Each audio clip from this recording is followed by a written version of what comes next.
Two Chairs No Waiting, episode number 829, Opie and the Bully. Two Chairs No Waiting is brought to you each week by the folks over at weaversdepartmentstore.com. A lot of new stuff and returning stuff, folks. They got a Floyd's lather brush. That's right. He makes that sound. Clip, clip, clip. Oh, that's seriously good. Head over there and check that out. And while you're there, check out the brand new, returning, I should say, 1 to 43 scale collectible version of the Mayberry squad car, 1964 version. We just got them back in today, so go and check them out. You can also pick up a car coaster, a keychain, t-shirts, or a keychain for the Mayberry Hotel. Head over to weaversdepartmentstore.com to check all that out. Two Chairs No Waiting is also brought to you by donations from listeners like you. The executive producer of episode number 829 is Paul Mulik. Hey, thanks everybody for being here. Thank you to Paul for all the help he provides. Now, Paul didn't actually donate to the financial part of trying to keep the show running, but he has been so good at providing us trivia and other things. As a matter of fact, he made the just mentioned Mayberry Hotel keychains that we're selling at Weavers. So Paul Mulik, thank you. Thanks for all you do. Guys, I'm Allan Newsome, the host of Two Chairs No Waiting and the webmaster for iMayberry.com. I help run Weaver's Department Store's website, and my wife runs Weaver's. Guys, I'm a tribute artist for Floyd the Barber. I love the Andy Griffith Show. That's why I'm here. And I think that's probably why you're here, because you probably wouldn't enjoy this show if you didn't like the Andy Griffith Show. We just finished up a few weeks ago reviewing season 1 episodes. We went through every episode of the Andy Griffith Show from season 1, and we finished it up on episode number 826. It was Bringing Up Opie, the last episode of season 1. And so now it's time to move into season 2. So season 2, the very first episode is called Opie and the Bully. So Opie and the Bully was originally aired on October the 2nd, 1961. It is actually, I got that says, I got to fix that on the website. The website right now is saying it's season 2, episode 2, but it's season 2, episode 1. Maybe you shouldn't write numbers and talk when you're kind of a little bit dyslexic. Anyway, this is the very first episode of season 1. Now, it is not the first episode filmed. The first episode aired, though. It's the 33rd episode overall of the Andy Griffith Show, but it was actually filmed as the 34th episode. So it's shown slightly out of order. The writer is David Adler, and the director was Bob Sweeney. Now, if you don't remember what the episode Opie and the Bully is, let me give you a real quick little rundown. Opie finds out, or Andy finds out Opie's been being tormented by this local bully, and he's threatened to, pulverize him until he gets Opie's lunch money. He gets his nickel. Andy finds out about it and helps basically Opie save face by facing his nemesis and, realizing that you can't let bullies win. Anyway, he fights for his rights and he gets them back. So he does that. So that's what it's kind of about. So here's the overall story, because we're going to talk about that. I want to get a little background music so you don't just have to just listen to me talk. So just a little background music there. This episode starts off with Aunt Bee and Opie in the kitchen. And Aunt Bee is fixing Opie his lunch for school, and they're just visiting and talking. And Aunt Bee is making him a peanut butter sandwich. And you can actually see her spreading the peanut butter and putting it all together. They have a nice conversation there. And then Aunt Bee gives Opie his lunch money, money for milk, a nickel. He gives him a nickel. And then Opie proceeds to go straight into the living room where Andy's sitting reading the newspaper, and walks up and says, "Pa, can I have a nickel for milk?" And so Andy pulls out a nickel and gives it to him too. And, they have a conversation there as well. And then Opie leaves, heads for school.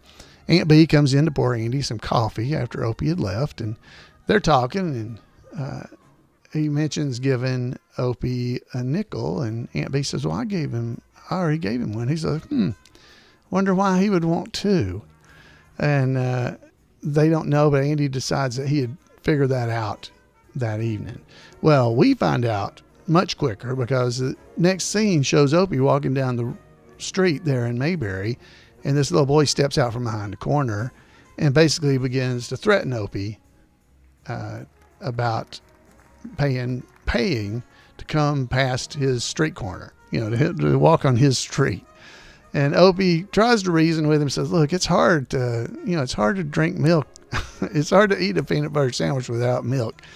And the kid says, drink water. That's that's a line I've always liked. Drink water.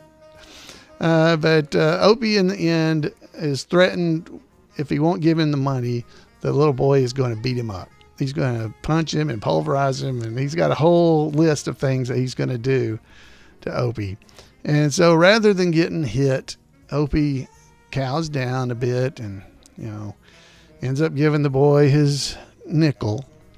And then they go on to school. Well, Andy, remember, had found out that he'd asked for 2 nickels. So he goes up as Opie's getting ready for bed. Opie's saying his prayers and hops in the bed. And Andy comes in and he begins to talk to Opie. And just talking about how his day was and things like that. But then Andy asked him about that nickel. And Opie says, well, I might lose one. Well, he said, how do you know you were going to lose one? How did you know to ask for another one? He said, well, 7-year-old boys are not, they're not very responsible, something like that. And so Andy says, now Opie was really, so Opie then begins to yawn and act like he's going to fall asleep because he's so tired, because of this whole conversation. So Andy realizes what's going on, so he leaves the room. And then we see Opie laying in the bed, concerned. Well, Andy's talking to Barney the next morning at the courthouse, and they're talking about this, and they're trying to figure out why Opie would want that extra nickel. And they discuss all kinds of different things, and then Barney admits to Andy that Opie asked him for a nickel that morning. And Andy said, I saw Aunt B give him a nickel. So what could it be? And they don't know. But Barney, being the detective that he is, decides, I can follow Opie and find out what's going on. So as Opie leaves for school the next day, you see Barney following him down the road as Opie walks through a lot of streets in Mayberry that we don't often see. So if you're watching that episode, you'll see him going through all kinds of different areas where we don't usually see him going. And he ends up walking, and Barney is sitting on the front porch of somebody's house, and he has got a newspaper held up in front of him, but he's torn a circle out of the newspaper so he can watch Opie through the newspaper. That is one of the greatest shots ever of Barney sitting there. He's holding the Press Herald, is the newspaper, but he's watching, and he sees Sheldon, the bully, step out and start talking to Opie. And of course, he can't hear him. They're too far away, but he sees the boy make Opie give him the nickel, and then he holds his hand up like, I'm going to punch you if you didn't do it. And Barney is just livid. He cannot believe this is happening right in front of his eyes. Sheldon walks off, and then eventually Opie begins to walk off. And then it cuts back to the scene where Barney's sitting on the porch with the paper in front of him when the owner of the house evidently is outside looking at Barney holding his torn paper, and Barney gives it back to him. Plus he gives him the hole that he had torn out. So the guy's paper's now got a hole. He goes back to the courthouse and tells Andy what's going on. He said, well, it had to be. Andy, was as clear as day. The little boy, he said, it was obvious what was going on.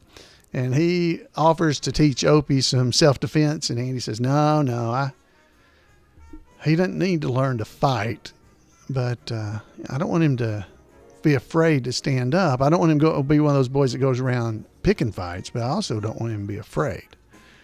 And so Andy says he's got to think of what he's going to do. Well, the next day, Andy and Opie go fishing, or maybe it's that evening. It could be that afternoon. Andy and Opie go fishing, and they're sitting talking, and Opie catches a fish. It's a pretty good sized fish too. And they've caught their limit. They're done. So they start to put on their shoes. Opie's putting on his shoes, and Andy uses this as the opportunity to tell about the guy who tried to steal his fishing spot from him, Hody Snitch. Hody Snitch, a guy that used to live in Mayberry, found out where Andy's fishing spot was, where he had been going and winning all the tournaments and catching big fish and whales, and they was just catching little mackerels and stuff. He was catching whales.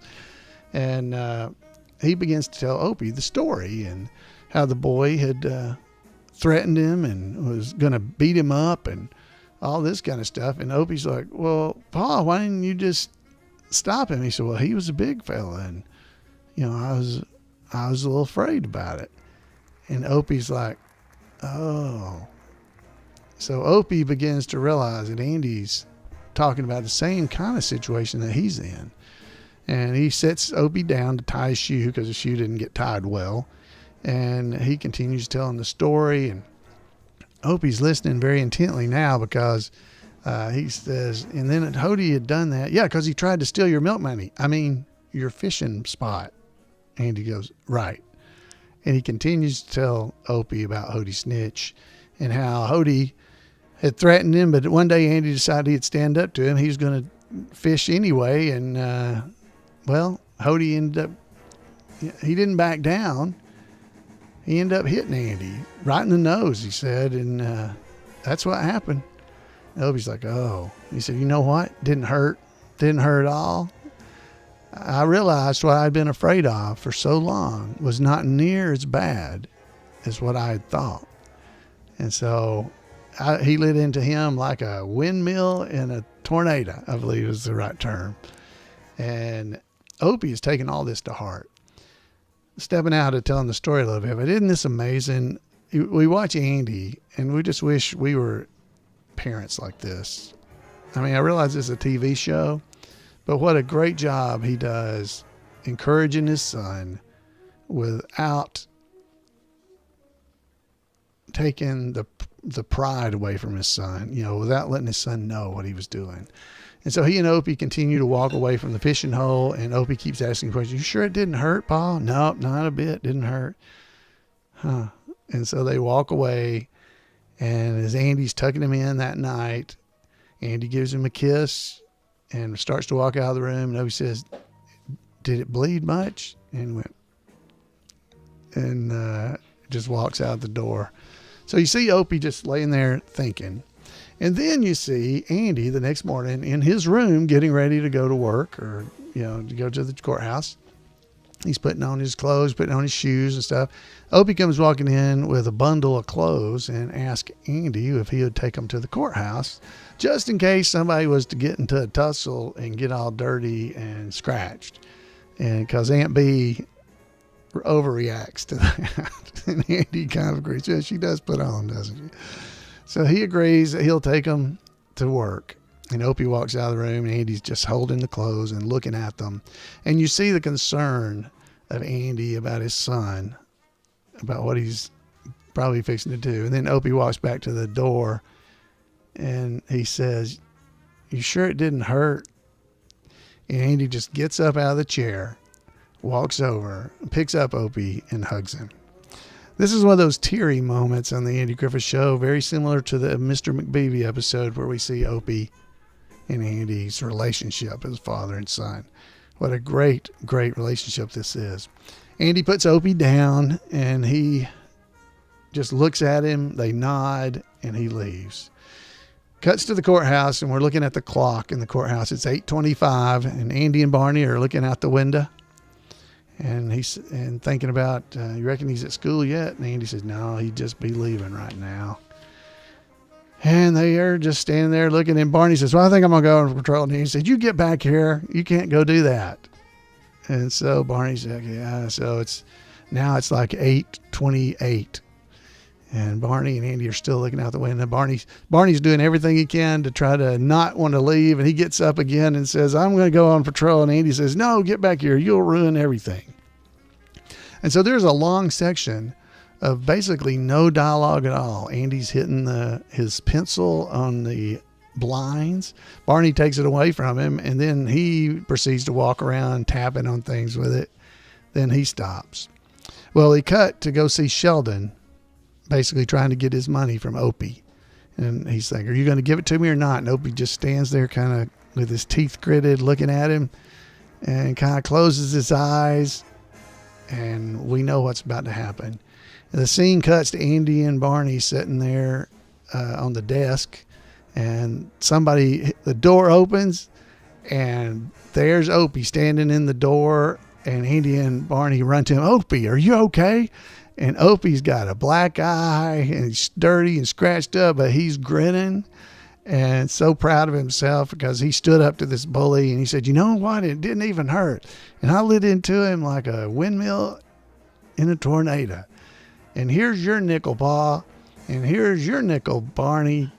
And he gives them back, and they're excited. Well, the epilogue of the show is Opie sitting in Andy's chair, looking in a mirror there in the courthouse. He's holding a mirror, looking at it, and looking at his big black eye. And he says, well, you think, if I take care of it, it'll last? You think the swelling might go into my nose? You think? Yeah.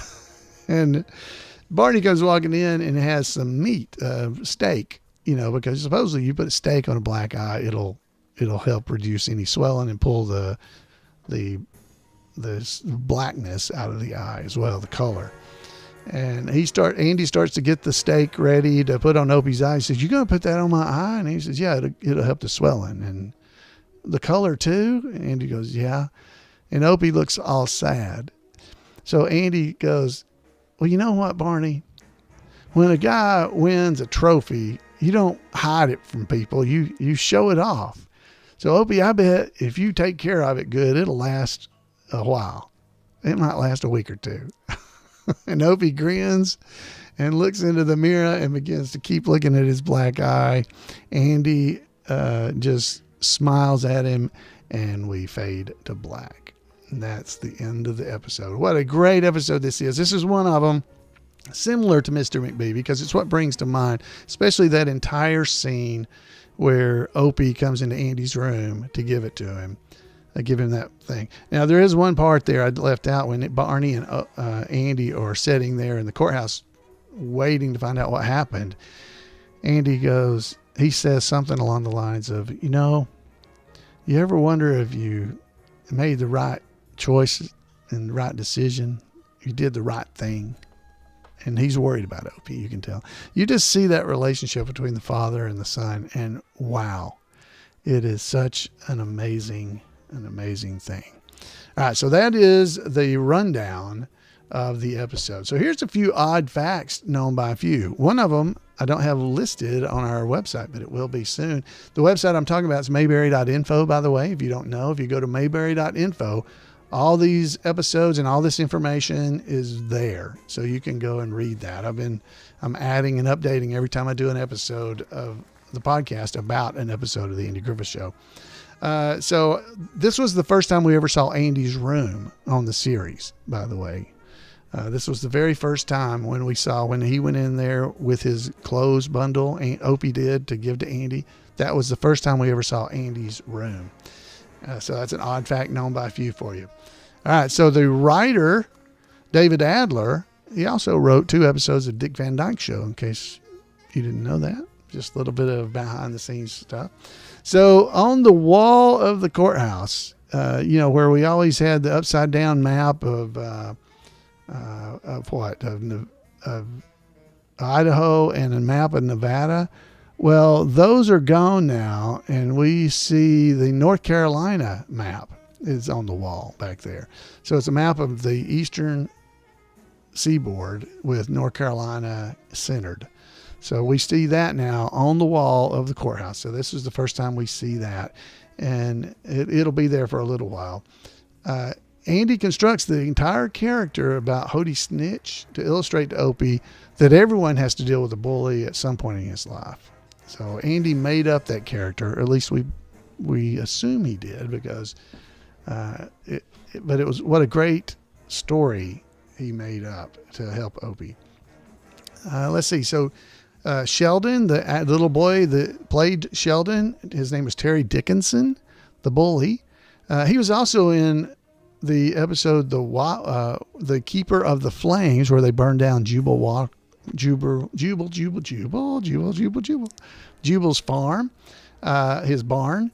He was one of the Wildcats in that episode, so he was in that episode as well. So if he was still Sheldon, he and Opie must have made up and got along with each other after that event. Let's see. So in this episode, the courthouse, the entire courthouse is different, right? So from last season to this season, they finally updated the courthouse interior so that it matched the exterior of the show, right? So, because we had seen before, the exterior of the courthouse always had two windows, one on each side of the door that you went in, right? But in this episode, we finally get shots of the interior where they match that, because in the first season, they didn't have the window. If you walked in the door to the left of the door toward the jail cells, there was no window there. There was nothing there. And so it was just a wall. And now we finally see the interior matching better with the exterior. They also had removed the lights and stuff. There was a light that looked like a candle, like a light that was mounted on the wall there to the left of the doors as you walked in. Those are gone as well, of course, because there's a window there. So the Taylor home layout is also changed in this season, and it basically stays that way for most of the rest of the series. So the living room changed a little bit. I believe the kitchen may vary from time to time as well, where the door in the kitchen is in different places. But this one, it's more set after this beginning of the second season. When Opie recites that what the bully's going to do to him, someone noted that the order seems to be reversed, because what Opie says is going to happen. He says, yeah, first you'll pulverize me, then you'll knock my block off, and then you'll give me the old 1-2, and then you'll jump on me. So somebody made the comment that seems backwards. Looks like you jump on me, give me the old 1-2, you'll knock my block off and pulverize me. That was the order it should have been in, but I don't get beat up that much to know the answer to that question. Just something to note, an odd fact known by a few. During the run of the series, Opie only gets one other black eye. So during the entire run of the series, so far as we know, he only got one other black eye, and that was in the episode Opie's Girlfriend. It was in season 7, episode number 1. That was the only other time he got a black eye on the series. All right, so there's a continuity issue here that I didn't notice, but you guys watch the show yourself and see if you see it. Andy holds a nickel. It's when Opie comes back into the courthouse, and they're sitting on the floor, and Opie says, here's your nickel, Pa, and here's your nickel, Barney. And he says that to him. So during that scene, Andy's holding a nickel while Opie asks him if he wants to know something. But then the camera angle changes for Opie's line. And the line is, a sandwich sure tastes better with milk. And when that shot changes, Andy is holding Opie's shoulder, not the nickel. So that's what they say is a change. So it goes from him holding the nickel to he's holding his shoulder. That's and if you're watching the video version, there's screenshots I'm showing you of this. Opie had given him his nickel, and then the next shots he's holding Opie's right shoulder instead of holding the nickel in his right hand. So watch for that when you're watching the episode. And the final odd fact I have for you is the events of this episode are commented on in the season 8 episode number 28, Opie and Mike. So we'll have to remember when we get to that episode in about 10 years. I don't know, 8 years, I don't know, a long time from now, that they mention this particular incident. So there you go. That is odd fact known by few. Now here's an opinion. This is an opinion that really is most likely just coming partially from me, but this episode delivers a powerful portrayal of father and son love. Right. A particular poignant moment occurs when Opie is struggling to face the bully, and he confides in Andy before school.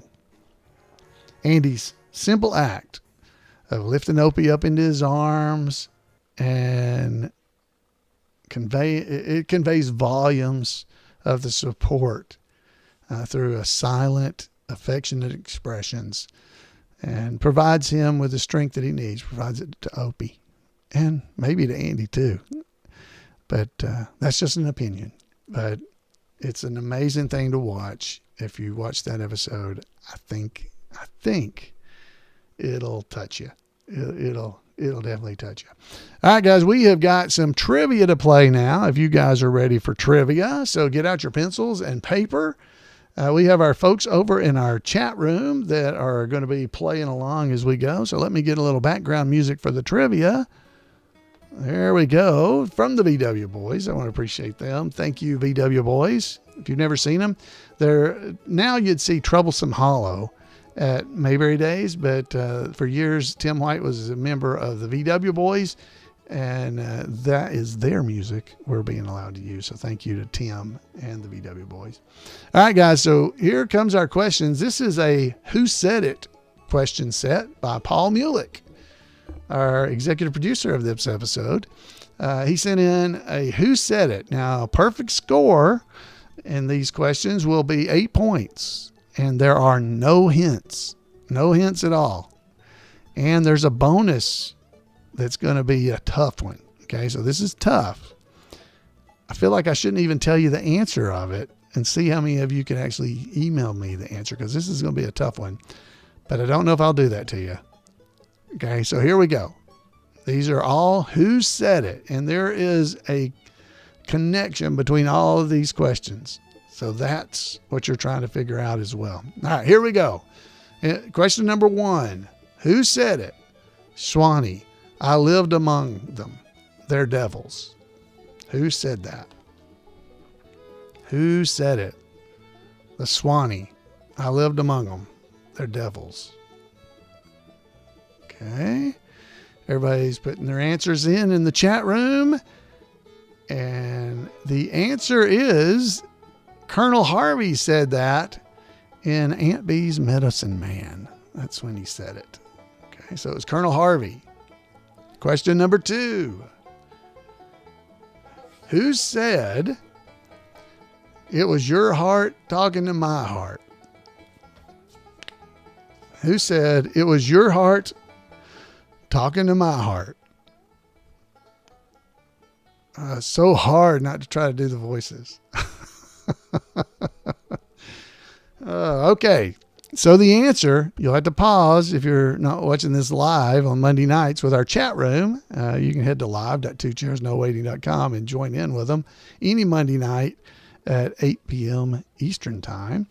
Who said it was your heart talking to my heart? It was your heart talking to my heart. It was Briscoe. Briscoe, darling. He said it, and Briscoe declares for Aunt B. Question number 3. Sometimes I take a little light dinner, and then later I really pack it in for supper. Who said that? Now, this is a tough one. I feel like this one's so far the toughest one. Who said, sometimes I take a little light dinner, and then later I really pack it on for supper? My goodness, our folks in our chat room are getting the answers. Chat rooms all over. Yep. All right. Let's see the answer to this one. If you don't know, I'll read it one more time, then I'm going to tell you the answer. Sometimes I take a little light dinner, and then later on, I really pack it in for supper.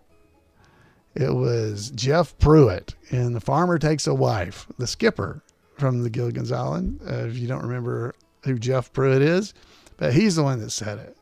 He said, somebody tore your sandwiches all in little pieces. Remember that? Okay. Next answer. Our question number 4.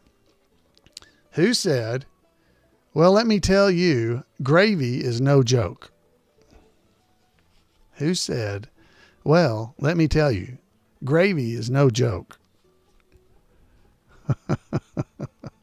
These are hard, guys.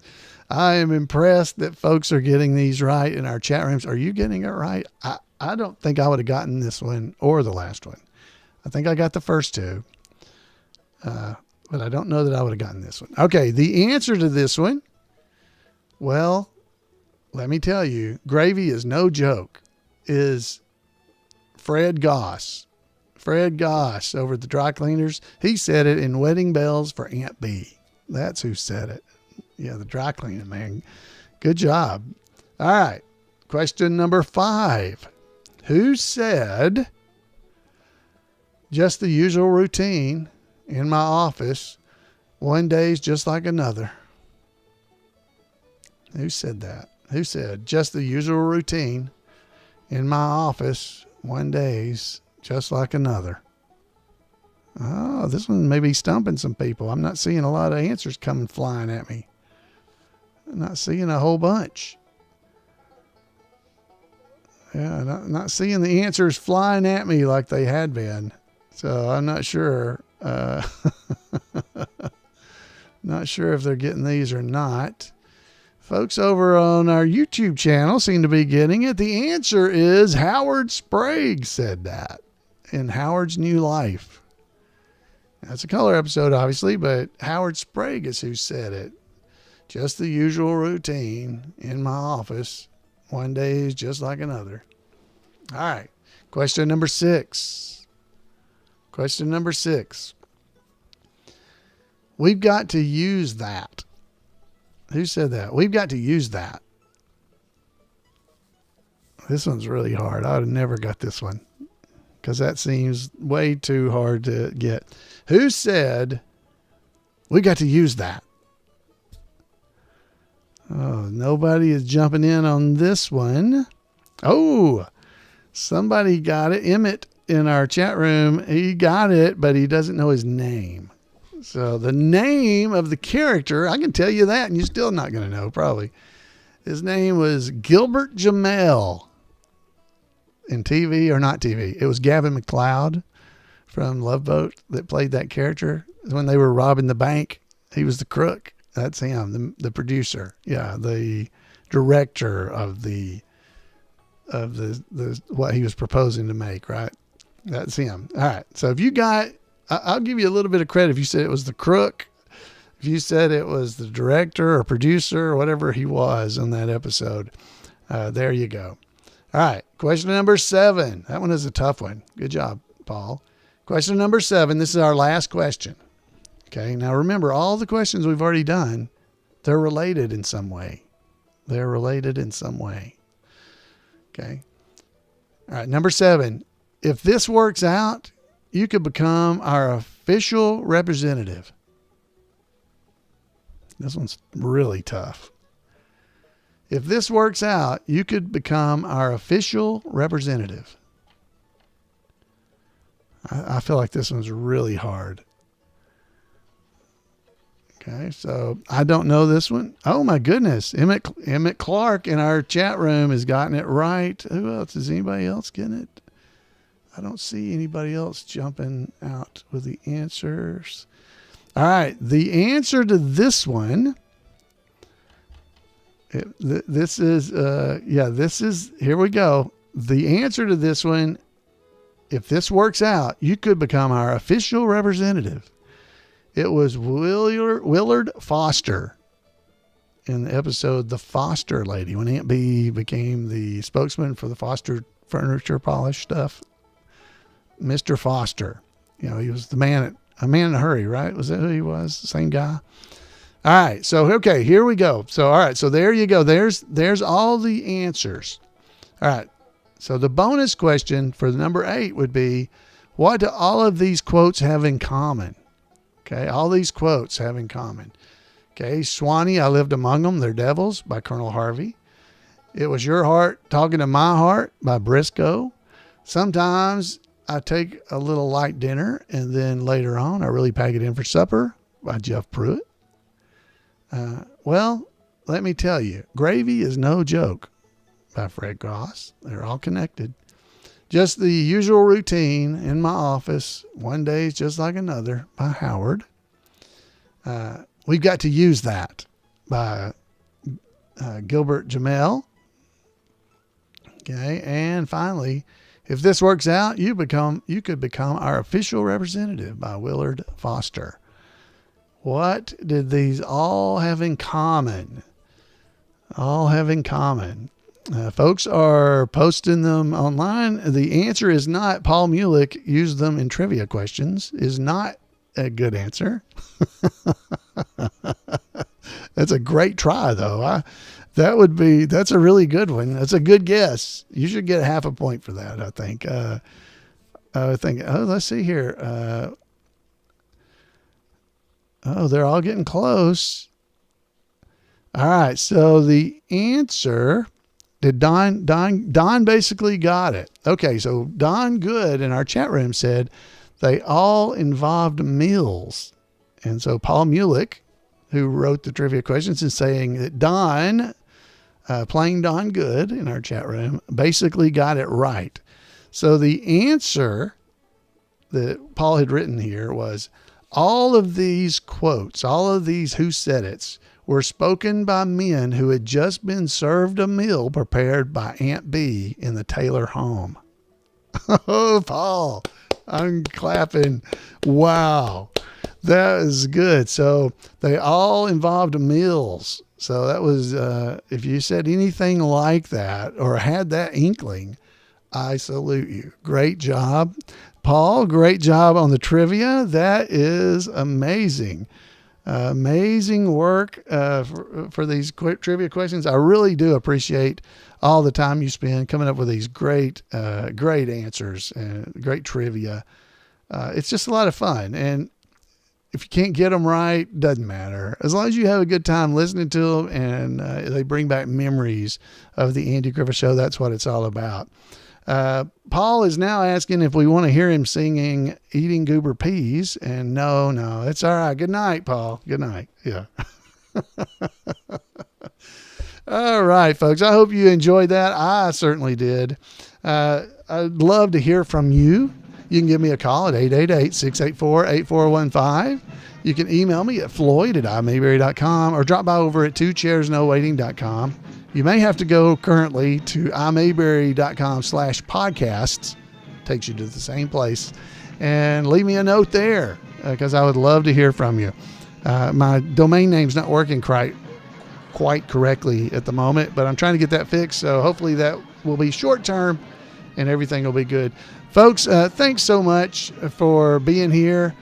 Be looking for the Weavers newsletter for March 2025 to be coming out in the next few days. And folks, until next time, I'll see you here on Two Chairs No Waiting. Good night, everybody.